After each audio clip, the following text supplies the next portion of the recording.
राज्य सरकार की जो 4-5 बड़ी योजनाएं चल रही हैं, उसमें एक सबसे बड़ी योजना, सबसे बड़ी तो नहीं लेकिन बड़ी योजना जिसकी घोषणा नीतीश कुमार ने 2015 में की थी, वो है युवाओं को, बेरोजगार युवाओं को 1000 रुपए की मासिक सहायता।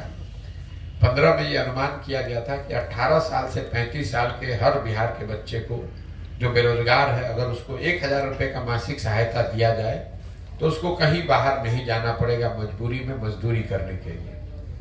उस समय का अनुमान था कि इस योजना को लागू करने में करीब करीब 10 से 12 हजार करोड़ रुपया हर साल का खर्च होगा, जो बिहार सरकार के बस की बात है, कोई बहुत बड़ा पैसा नहीं है। आज तक इस योजना को न शुरू किया गया, न किसी को इसका लाभ मिला, न कोई पत्रकार पूछता है, न कोई हमें आज तक मिला जिसको 1000 रुपया कभी मिला। योजना को शुरू ही नहीं किया गया। दूसरी एक योजना है स्टूडेंट क्रेडिट कार्ड की। ये बिहार में एक अध्ययन कराया था मैंने 2015 में, तो पता चला कि 1/3 से ज्यादा परिवार यहाँ ऐसे हैं जो 12वीं के बाद अपने बच्चों को पढ़ाने की स्थिति में नहीं है। उनकी आर्थिक स्थिति ऐसी नहीं है जो अपने बच्चों को 12वीं के बाद आगे पढ़ा सके। इसलिए योजना बनाई गई कि अगर सरकार की गारंटी पर बैंक से पैसा मिल जाए ताकि लोग आगे की पढ़ाई कर सकें, जब उनको नौकरी मिल जाएगी तो वो पैसा वापस कर देंगे। उस समय का अनुमान था कि इसमें करीब 1,25,00,000 लोगों को इसका लाभ मिलेगा।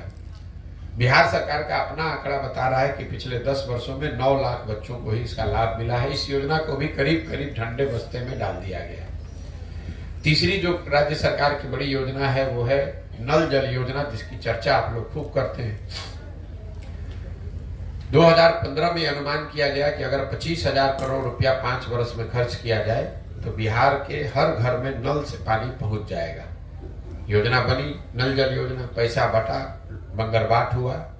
सरकार का दावा है कि 2/3 घरों में नल से पानी पहुंच गया है। जमीनी हकीकत यह है कि 2/3 से ज्यादा घरों में नल का पानी नहीं पहुंचा है। योजना या तो ठीक से बनी नहीं, या बनी तो बनकर चल के बंद हो गई, या फिर रख रखाव के अभाव में चोरी होने के कारण से वो योजना बंद पड़ी हुई है। तो 2/3 घरों में आज भी नल से पानी नहीं पहुंचा है। चौथी जो सबसे बड़ी योजना राज्य सरकार की थी वो थी नाली गली के पक्कीकरण की योजना।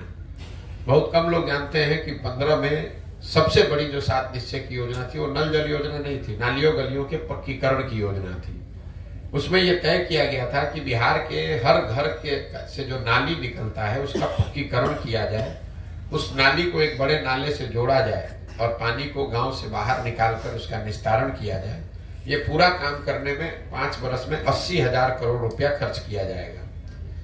इस योजना में भी आज तक हमको घरों के नालियों के पक्कीकरण की बात कहीं नहीं दिखी है। गांव में सड़क के किनारे जरूर कुछ बेतरतीब तरीके के नाले बनाए गए हैं, इसका ये दिखाता है कि योजना में पैसा निकाला गया, लेकिन गांव में वो नाले बनाए गए। उन नालों को न घरों के नालियों से जोड़ा गया, न नालों से बाहर पानी निकालने की व्यवस्था की गई। नतीजा ये हुआ है कि ज्यादातर ये नाले जो हैं ये कूड़ेदान बन गए हैं। इस पर भैंस लोग बांधते हैं, गोबर पाते हैं, कूड़ा फेंकते हैं, और ये सब नाले करीब करीब बंद हो गए हैं। इसके अलावा जो यहाँ स्वास्थ्य और शिक्षा की बात है उस पर टिप्पणी करना बेकार है।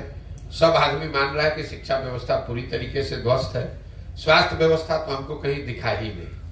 अनुमंडल और जिला अस्पताल में तो हम गए नहीं हैं, तो उस पर हम टिप्पणी नहीं कर सकते हैं। लेकिन प्रखंड पंचायत के स्तर पर कोई भी स्वास्थ्य केंद्र अभी तक हमको चलता हुआ नहीं दिखा। कोई ऐसा स्वास्थ्य केंद्र नहीं दिखा जहां डॉक्टर हो, मरीज हो, दवा कोई बैठा हो, ऐसा दिखा ही नहीं। जो स्वास्थ्य केंद्र छोटे मोटे बने भी हुए हैं वहां पर भैंस, गाय, बकरी वही आपको दिखेगा।